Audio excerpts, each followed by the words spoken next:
I det sydlige Rusland, mellem Kaukasusbjergene og det Kaspiske havs bredder, ligger Dagestan. Det er en republik med mere end 30 forskellige folkeslag, der bor i det samme territorium. Hver af dem har sit eget sprog, sine egne regler og sin egen historie. Terrænet er dækket af kløfter, landsbyer indkapslet i klipper og veje, hvor man ikke kan se et menneske i timevis. Afstandene er korte i fugleflugtslinje, men lange i tid. Nogle landsbyer ligger mellem klipper, umærkede, uden trafik og ubesøgte. Livet går videre der, stadig på ydersiden, ladet indeni. Det, der sker inden for disse mure, tales ikke let om, og det, der holdes skjult, kommer sjældent frem. Hvordan er det at bo et sted med isolerede landsbyer, lukkede veje og regler, som ingen forklarer? Velkommen til Mondar. Lad os begynde. Et land af folk. Dagestans etniske mosaik. Dagestan er et sted, hvor flere forskellige menneskelige grupper sameksisterer end i nogen anden region af landet. I denne del af Kaukasus er det almindeligt ikke kun at tale et sprog, men at høre snesevis. Mere end 30 samfund med forskellige rødder deler det samme land, hver med sin egen måde at tale på, gøre tingene på og unikke historie.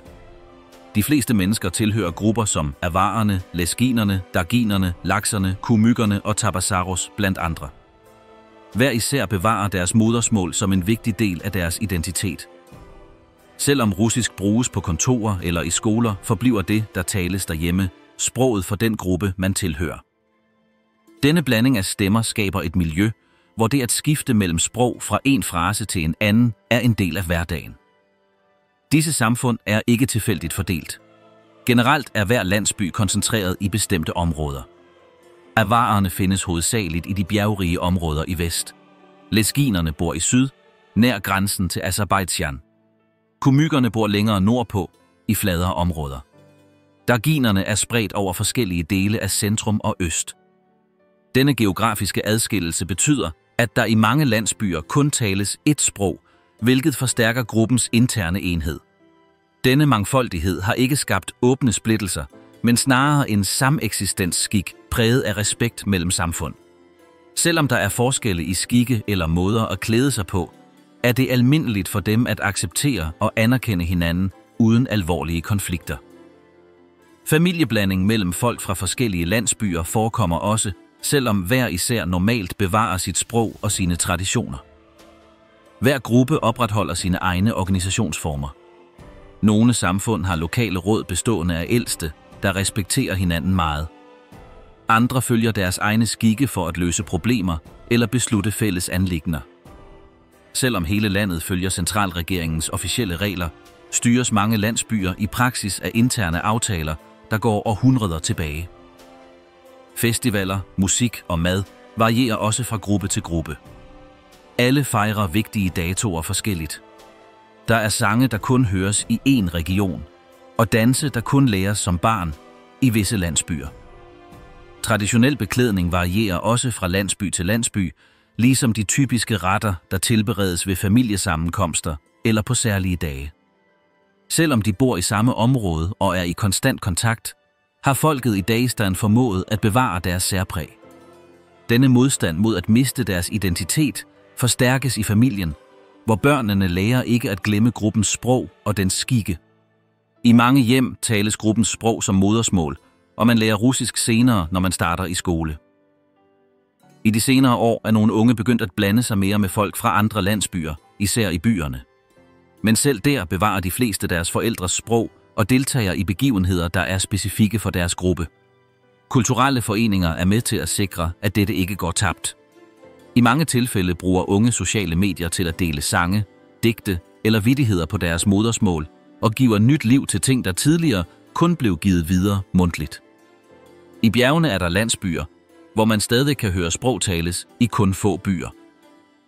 Nogle af disse sprog har ikke en skriftlig form og gives kun videre fra generation til generation. Dette har fået adskillige forskergrupper til at forsøge at registrere disse sprog, før de forsvinder. Dagestans etniske mangfoldighed er ikke blot en kulturel kendsgerning, men en livsstil. I et indre marked kan 5 forskellige sprog udveksles mellem sælger og kunde. I en skole kan børn tale et sprog i frikvarteret og et andet i klassen. Derhjemme retter bedsteforældre deres børnebørn, hvis de udtaler et ord forkert på deres modersmål. Denne mangesidede sameksistens har formet den måde, de forholder sig til hinanden på, forstår hinanden og genkender hinanden som en del af en helhed. I dette hjørne af Kaukasus er identitet ikke begrænset til et navn eller et flag. Her bærer hver person sin gruppes historie i sin måde at tale på og i sine skikke som en del af et netværk, der, selvom det ikke er ensartet, har lært at forblive forenet. Tro og skik. Hvordan religion former dagligdagen i Dagestan, er religion til stede i næsten alt, hvad folk gør. Det er ikke bare en privat sag, men en del af den generelle atmosfære. De fleste mennesker praktiserer sunni-muslim, og dette afspejles i deres rutiner, i den måde de hilser på hinanden, i hvad der er tilladt og hvad der undgås. Fra tidlig morgen til slutningen af dagen er der vaner, der følger en religiøs logik, selvom det ikke er eksplicit angivet. Opråbene til bøn lyder fra moskéhøjtalere flere gange om dagen og markerer vigtige øjeblikke. I mange landsbyer afbryder folk det, de laver, for at gå hen og bede. I større byer kan dette være mere fleksibelt, men der er stadig dem, der søger et hjørne at bede på fastsatte tidspunkter. Moskéer er vigtige mødesteder. Udover at være steder for bøn, er de også rum, hvor naboskabsproblemer diskuteres eller information deles. Imamfiguren, den der leder bønnen, har en rolle, der går ud over det religiøse. Dette er en person, der søges til råds, konsulteres om familiebeslutninger og lyttes til med respekt. I nabolagene er det almindeligt at se religiøse skoler, hvor børn lærer at læse Koranen. Disse er kendt som madrasaer. Nogle opererer i formelle bygninger, andre i private hjem. Der undervises i religiøse tekster, men de diskuterer også adfærd, respekt for ældre og grundlæggende regler for sameksistens. I løbet af Ramadan-måneden ændrer hverdagen sig fuldstændigt. Om dagen undgås det at spise og drikke offentligt, og om natten samles familier for at bryde fasten. Mange mennesker gentager denne rytme i 3 dage, og der er en generel følelse af, at alting bevæger sig anderledes i denne tid. I nogle landsbyer ændres arbejdsplaner endda, så folk kan hvile om dagen og være aktive om natten. Den måde folk klæder sig på, er også relateret til religiøse skikke. I mange områder bærer både mænd og kvinder tøj, der dækker kroppen. Kvinder bærer ofte slør, især i landsbyer og landdistrikter, selvom der er mere variation i byer. Alligevel anses det for korrekt at opretholde en bestemt påklædningsstil, og dette diskuteres ikke åbent. Ved familiesammenkomster, bryllupper eller begravelser foretages der gestus efter en skik dikteret af religionen. Fraser fra Koranen reciteres. Særlige bønner bedes, og visse trin, som alle kender, overholdes. Ingen behøver at forklare, hvorfor de gøres, fordi alle har set det siden barndommen. Alkoholforbrug er meget begrænset. I mange hjem overvejes det ikke engang at have det. I restauranter og butikker er salget begrænset eller skjult. Denne beslutning håndhæves ikke af statslige love, men af socialt pres fra samfundet. Der er ting, der simpelthen ikke gøres, og dette forstås af alle. I mange familier spiller faderen en stærk rolle som åndelig vejleder. Det er ham, der lærer børnene deres første bønner, som sætter rytmen i bønnerne derhjemme, og som bestemmer, hvad der er tilladt og hvad der ikke er. Nogle gange deltager moderen også i dette, især i pigers uddannelse. Respekt for forældre er sammenflettet med respekt for, hvad de anser for korrekt i henhold til deres tro. Der er forskelle mellem samfund, men generelt fungerer religion som et fælles fundament. Selv blandt unge mennesker fortsætter mange med at respektere religiøse normer, selvom de bruger sociale medier eller bor i mere åbne byer. Nogle kombinerer udøvelsen af deres tro med moderne job, universitetsstudier og kontakter med omverdenen. Religion er ikke et emne, der påtvinges ovenfra, men noget, der naturligt gives videre fra generation til generation. Det læres gennem gentagelse, for eksempel ved at observere, hvordan ældre opfører sig, eller ved at høre sætninger gentaget derhjemme. Der er ord, der kun bruges i religiøse sammenhænge, men som alle forstår og respekterer. I Dagestan er det at leve med religion ikke en beslutning, der træffes natten over. Det er en del af at vokse op, af at forholde sig til andre og af at forstå verden. Selvom formerne ændrer sig over tid, forbliver fundamentet fast. I dagligdagen er der gestus, sætninger og skikke, der følger den samme tråd. En måde at se livet på, der har tro som sin guide.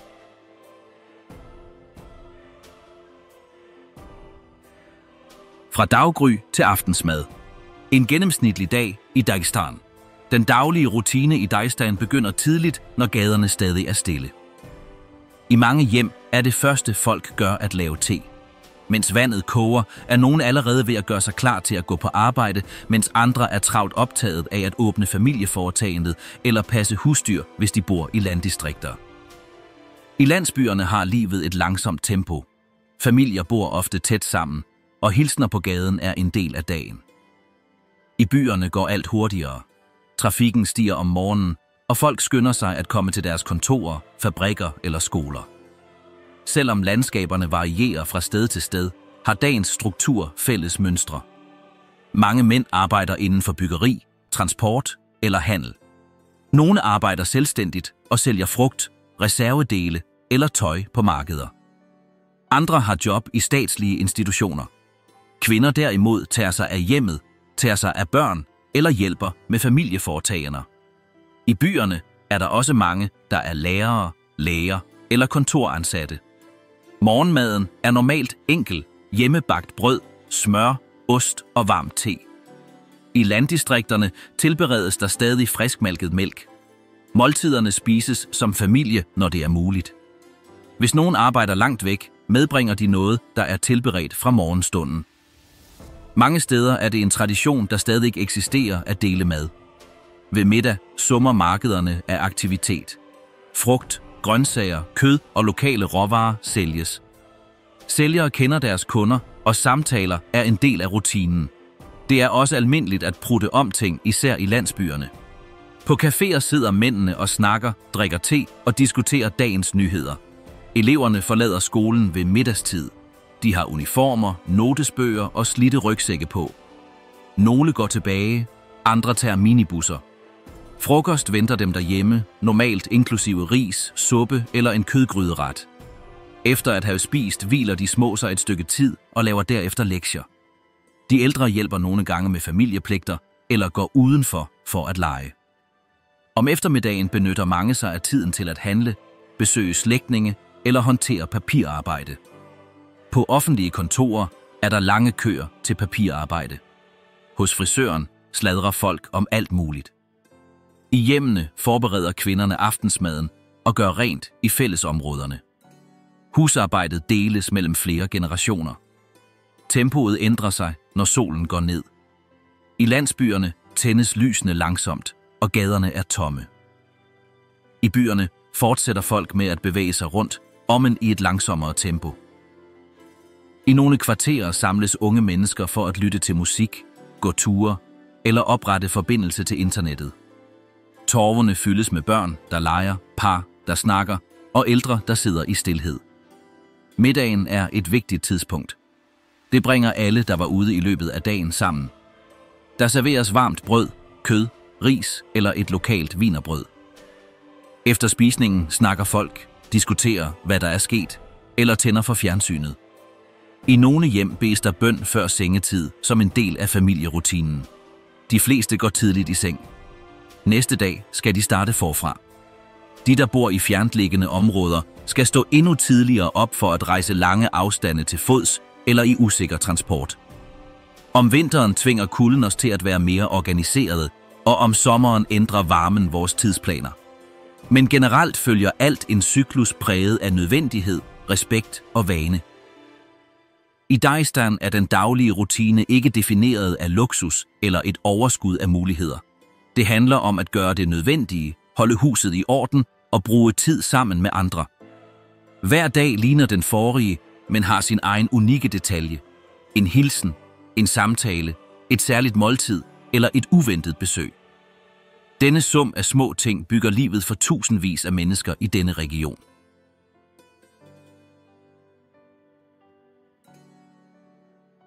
Under æreskodekser Adat-loven i bjergene.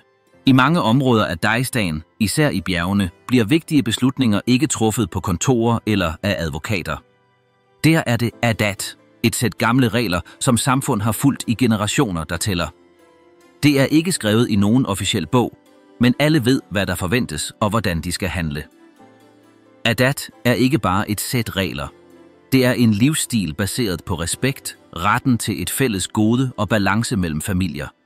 Det bruges til at løse skænderier, tildele straffe, fordele jord eller afgøre, hvem der har ret i en diskussion. I mange landsbyer tyr folk til disse traditionelle aftaler, før de går til politiet. Når der er en alvorlig konflikt, tilkaldes de lokale ældste. Det er mænd med et godt omdømme, som har levet længe og som ved, hvordan adat fungerer. De mødes i et hus eller et forsamlingshus, lytter til parterne og taler derefter sammen. Uanset hvad de beslutter, respekteres det, selvom nogen ikke kan lide det. Et af de mest kendte principper i adat er temaet hævn. Hvis nogen i en familie bliver såret eller dræbt, kan slægtninge søge erstatning. Nogle gange involverer det penge eller et offentligt forlig, men andre gange presser presset dem til at reagere med lige stor kraft. Denne kæde kan vare i årevis, hvis den ikke brydes af en pagt. I nogle tilfælde organiseres en forsoning for at forhindre yderligere konflikt. Familier mødes ansigt til ansigt, undskylder og når til enighed. Nogle gange afholdes et dyr, en sum penge eller en særlig ceremoni. Alt dette organiseres af de ældste, som sikrer, at hvert skridt følges. Selvom adat ikke er skrevet i kodekser eller underskrevet af dommere, fungerer det som et fuldgyldigt retssystem. Enhver beslutning skaber præcedens, og disse præcedenser huskes af de ældste som eksempler, der skal følges eller undgås. Der er ingen arkiver, men den kollektive hukommelse spiller den rolle. Dette sikrer, at reglerne ikke forsvinder med tiden. I flere landsbyer undervises adat fra barnsben. Der er ingen klasser eller bøger, men der er eksempler overalt. Børn lytter til ældste, der fortæller historier om tidligere sager og lærer, hvad de skal gøre og hvad de skal undgå. Når de vokser op, ved de allerede, hvordan man navigerer inden for disse uskrevne regler. Selvom der findes statslige love, håndhæves de i mange landsbyer ikke til punkt og prikke. Myndighederne ved, at adat fungerer som et parallelt system. Nogle gange accepterer de det, andre gange forsøger de at kontrollere det, men i praksis sameksisterer de. Mange steder griber politiet kun ind, hvis fællesskabsaftalen mislykkes. Respekt for ældre bærer en central vægt. Deres meninger bliver hørt uden afbrydelse, og deres beslutninger diskuteres ikke offentligt. Dette afhænger ikke af titler, men af fællesskabets tillid til dem. En mand er måske ikke uddannet, men hvis han holder sit ord og har været retfærdig i fortiden, er hans stemme mere værd end andres. Ikke alle landsbyer anvender adat på samme måde. I nogle områder er reglerne strengere. I andre har de tilpasset sig over tid.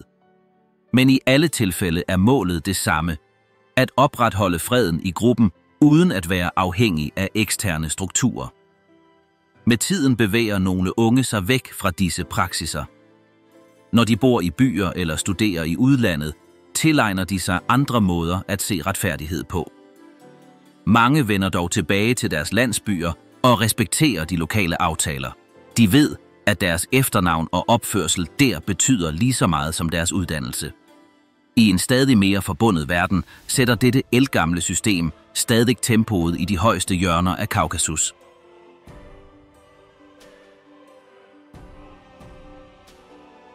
Forbudte emner. Hvad holdes ude i Dagestan? I Dagestan er der situationer, som alle genkender, men som bevidst undgås.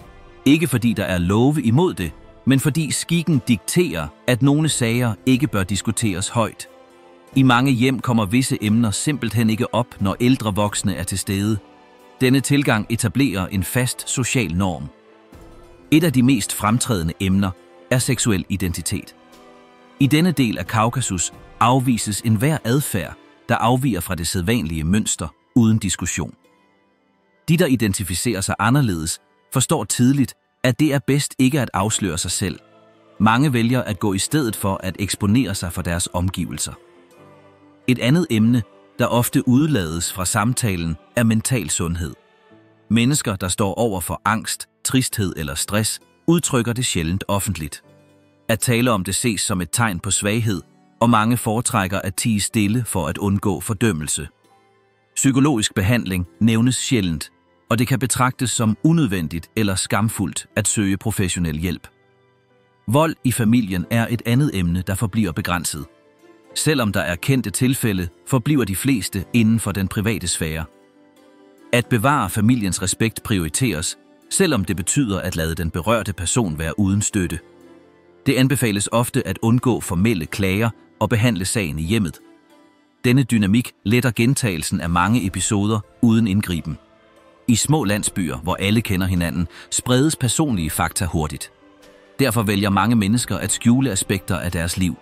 De justerer deres adfærd og handler i overensstemmelse med, hvad der forventes, for at undgå kommentarer fra dem omkring dem. Udseendet bliver vigtigere end personlige beslutninger.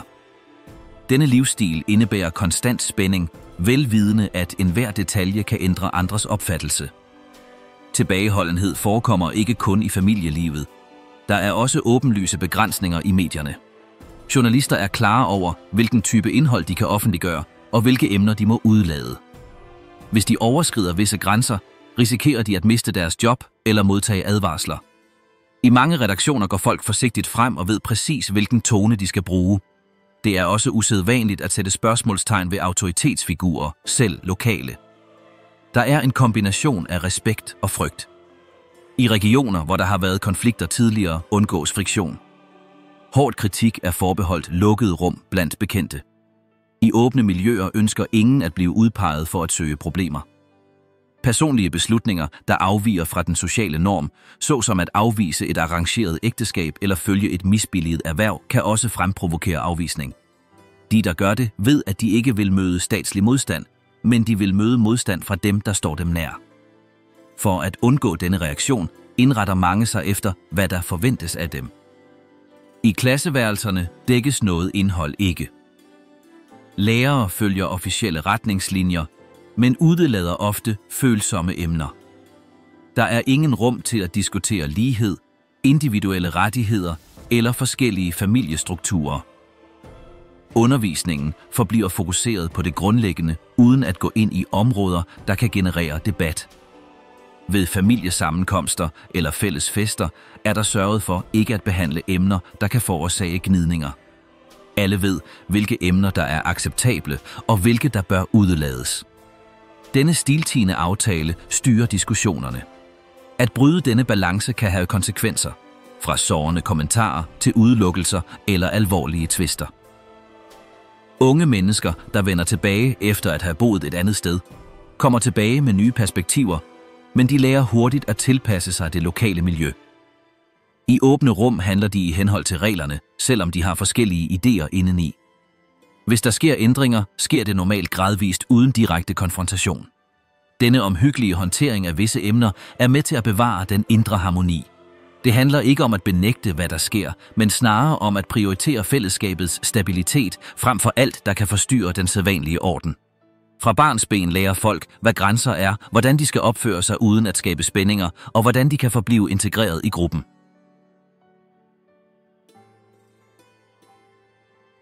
Hvad der forventes af dem. Dagestan kvinders liv. At være kvinde i Dagestan indebærer at følge en række uskrevne regler, der begynder i barndommen. Fra en ung alder hører mange piger, hvad de bør og ikke bør gøre. Reglerne kommer fra forældre, bedsteforældre og naboer. De er ikke nedskrevet, men de gentages nøje i alle hjem. En af de mest almindelige forventninger er, at kvinder er diskrete, ikke hæver stemmen og respekterer deres ældre uden at stille spørgsmål. Ved familiesammenkomster forventes det, at de serverer te, tilbereder måltider og hjælper til uden at blive bedt om det. At servere gæster, gøre rent i huset og passe yngre søskende tages for givet. I en vis alder bliver emnet ægteskab en prioritet. Mange unge kvinder modtager frierier, der kommer gennem deres familier.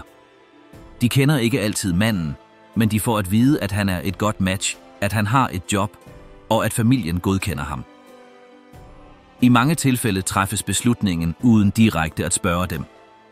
Bryllupper arrangeres hurtigt. På bare et par dage er alt aftalt. Datoen, kjolen, festen. Den unge kvinde siger farvel til sin familie for at flytte ind hos sin mand. Der skal hun tilpasse sig et nyt hjem, udføre opgaver, hun ikke altid er fortrolig med, og tjene sin nye svigermors respekt. Denne overgang kan være vanskelig, især hvis der ikke er støtte. I landsbyerne forventes det, at kvinder ikke bruger meget tid væk hjemmefra. Udflugter skal begrundes, og de er næsten altid ledsaget af en slægtning. I byerne er der lidt mere frihed, men presset er stadig mærkbart. Meninger er en stærk bekymring, og et hvert fejltrin kommenteres hurtigt. Kjolen overvåges også nøje. Lysttidende tøj, der dækker kroppen godt, og tørklæder foretrækkes. Mange steder skaber det kritik, at man bærer noget anderledes. Nogle unge kvinder gør det samme, men de ved, at de bryder en skik, der ikke let kan diskuteres. Inden for uddannelse studerer flere og flere kvinder på universiteter. Nogle uddanner sig til læger, advokater eller lærere. Alligevel opgiver mange deres studier, når de bliver gift. De får at vide, at det vigtigste er at være en god kone og mor. Nogle formår at kombinere begge dele, andre er tvunget til at vælge. Det er muligt at arbejde uden for hjemmet, men det kommer med betingelser. Nogle familier accepterer kun job, hvor der er andre kvinder, eller hvor miljøet betragtes som rent.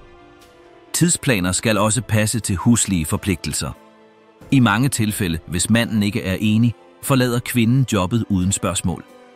Åbent at diskutere problemer er ikke almindeligt. Hvis der er misbrug eller pres, tier mange. Ideen om, at alt skal løses inden for ægteskabet, er udbredt. At bede om hjælp uden for familien anses for at være skamfuldt. Kun i ekstreme tilfælde søger kvinder støtte fra nære venner eller en betroet slægtning. Trods restriktionerne finder nogle kvinder måder at gøre, hvad de vil.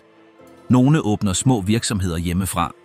Andre underviser, sælger tøj eller laver mad for løn. Der er også dem, der bruger sociale medier til at vise deres arbejde frem, dele idéer eller blot udtrykke sig. De gør det omhyggeligt, velvidende, at hvert skridt bliver overvåget. Ældre kvinder er nøglefigurer i dette system. De gentager det ikke bare, de kontrollerer det også. Mange har oplevet det samme og mener, at det er det rigtige at gøre. Det er dem, der lærer de yngre, hvordan de skal opføre sig, hvordan de skal klæde sig, og hvordan de skal opføre sig omkring andre. Samtidig er de en støtte for dem, der står over for vanskeligheder. At være kvinde i Dagestan er ikke det samme overalt. Der er forskelle mellem landdistrikter og byområder, mellem strenge familier og andre, der er mere åbne. Men generelt er der et mønster, der forbliver. Kvinder forventes at overholde det, der altid er blevet gjort. At ændre denne kurs er ikke umuligt, men det kræver styrke, strategi og frem for alt diskretion. Kamp, sved og stolthed. Kampsport og sport i Dagestan. I Dagestan er sport ikke bare en fysisk aktivitet. For mange er det et udløb, en klar vej og en form for respekt. Fra barndommen træner tusindvis af unge mennesker med disciplin, især i brydning, boksning, judo og sambo. Træningsmåtter, gamle tatami-måtter og improviserede træningscentre er en del af det daglige landskab. Brydning er den sport med den længste historie i regionen. Der er klubber i næsten hver landsby, og lokale trænere er højt respekterede personer. Nogle var mestre i deres ungdom, andre lærte af deres forældre. De træner med det, de har. Slidte måtter, hjemmelavede vægte, lånt tøj. Det vigtige er indsats, ikke luksus. Fra en ung alder lærer børn at holde ud, at falde og at rejse sig igen. De træner før eller efter skole. Nogle går flere kilometer for at komme til træningscentret. Andre træner i haver, garager eller tomme stuer. Forpligtelsen er fast, selv uden ekstern støtte. Familien presser på, og lokalsamfundet ser på. Dagestans berømmelse inden for kampsport er ikke noget nyt. I nationale turneringer indtager deres kæmpere ofte topplaceringerne. I internationale konkurrencer optræder Dagestan-navne på podier, fra ungdomsmesterskaber til OL. Mange af disse atleter kommer fra ydmyge familier og afsidesliggende landsbyer, men de besidder en stærk vilje. I de senere år har blandede kampsportsgrene også vundet terræn. Adskillige Dagestan-kæmpere trådte ind i de store ligaer, såsom UFC, og vandt titler, der gav regionen global synlighed. Den mest kendte er Khabib Nurmagomedov, som blev en figur, der blev fulgt af millioner. Hans image krydsede grænser og forstærkede den lokale stolthed. Denne berømmelse opmuntrede tusindvis af unge mennesker til at følge denne vej. Flere skoler, trænere, turneringer og træningslokaler dukkede op. Selvom ikke alle klarer det, blev selve processen vigtig. Træning lærer disciplin, respekt og kontrol over krop og sind. Det holder også folk væk fra farlige stier. I mange kvarterer fungerer fitnesscentre som sociale centre. Der taler folk om, hvad der sker, støtter hinanden og stærke venskaber dannes. Trænere gør mere end at give ordre. Nogle gange fungerer de som guider, rollemodeller, som figurer, som unge lytter opmærksomt til, når deres forældre ikke længere kan.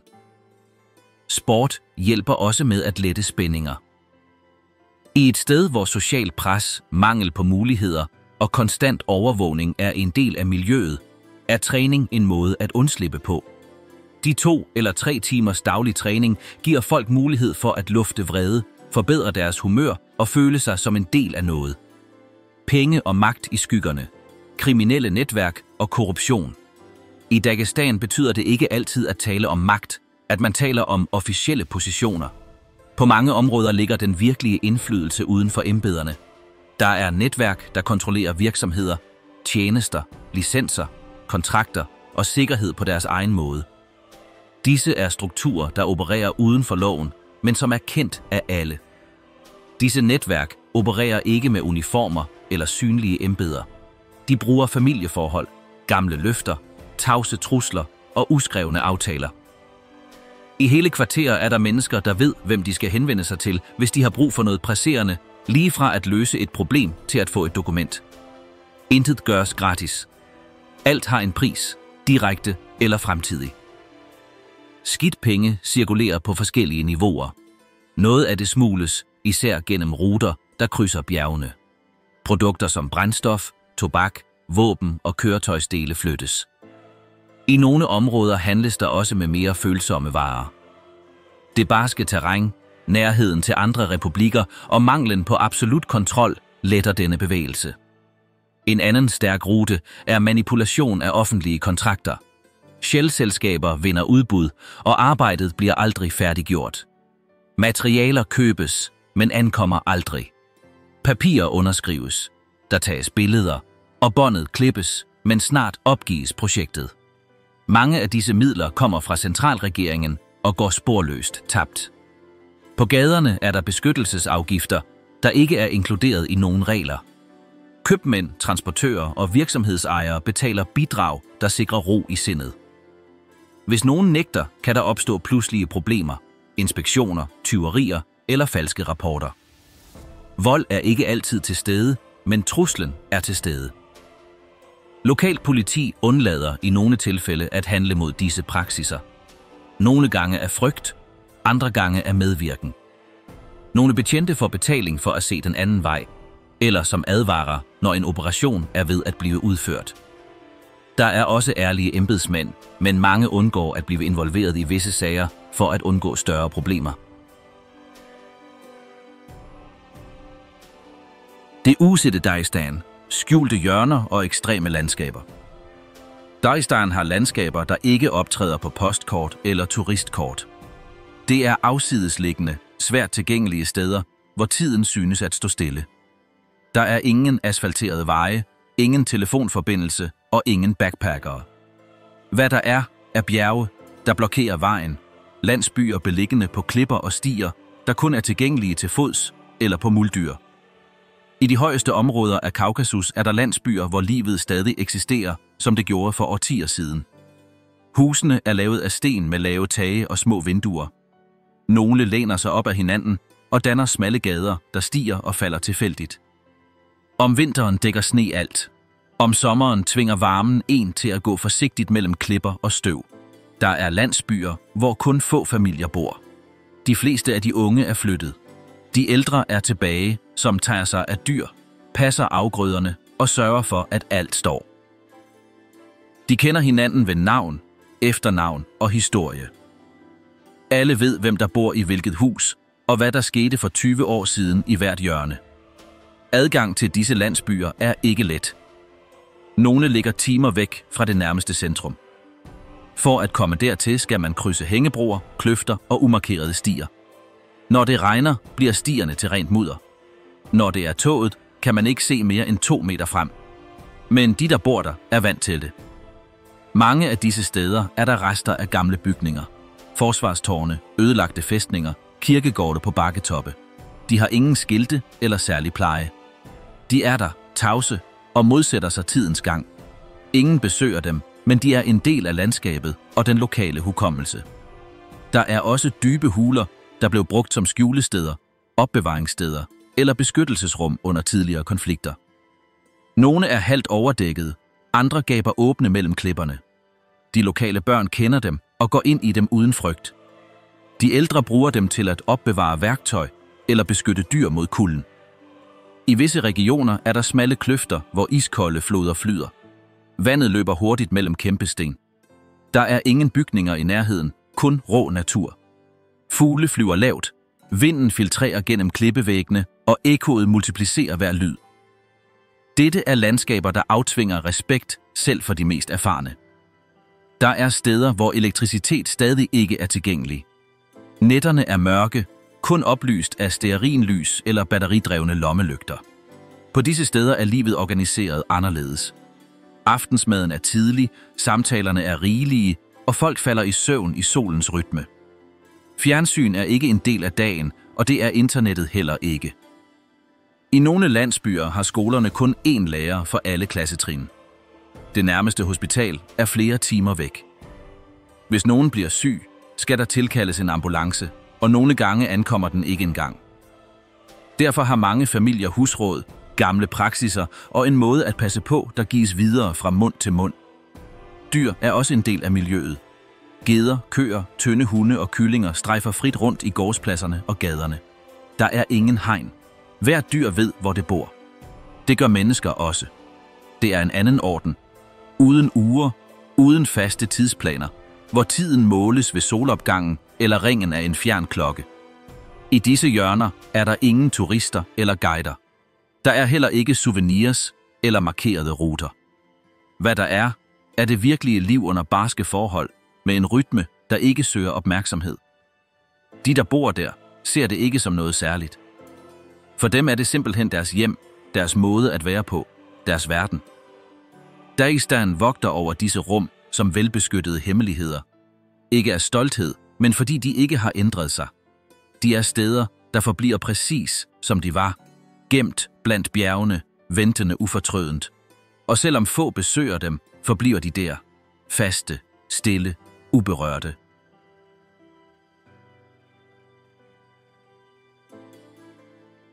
Kaukasusforbindelsen.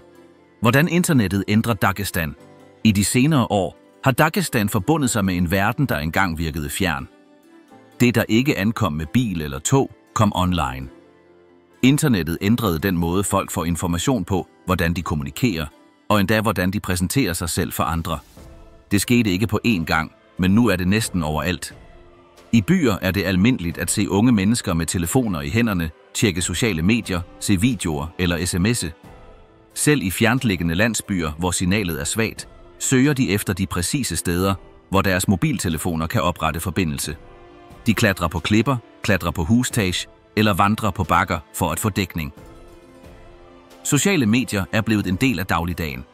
Instagram, TikTok, Telegram og YouTube er steder, hvor dagestanere deler opskrifter, danse, træning, vittigheder, refleksioner og nyheder. De tjener også til at fremvise bryllupper, fester eller familieøjeblikke. Det, der plejede at være begrænset til hjemmet, ses nu overalt. Mange unge mennesker bruger disse steder til at vise, hvad de laver. Der er atleter, der optager deres rutiner, musikere, der synger på deres lokale sprog, kokke, der viser dig, hvordan man tilbereder traditionelle retter. Der er også influencere, der taler om mode, landliv eller rejser. Nogle af dem har tusindvis af følgere både i og uden for landet. Takket være internettet kan talenter, der tidligere opholdt sig i deres nabolag, nu nå ud til andre lande. Adskillige brugere tjener penge på deres opslag. Andre bruger deres konti til at finde kunder, sælge produkter eller promovere tjenester. For mange er internettet ikke bare et vindue, det er også en indtægtskilde. Internettets fremkomst har også ændret, hvordan folk i Dagestan ser verden.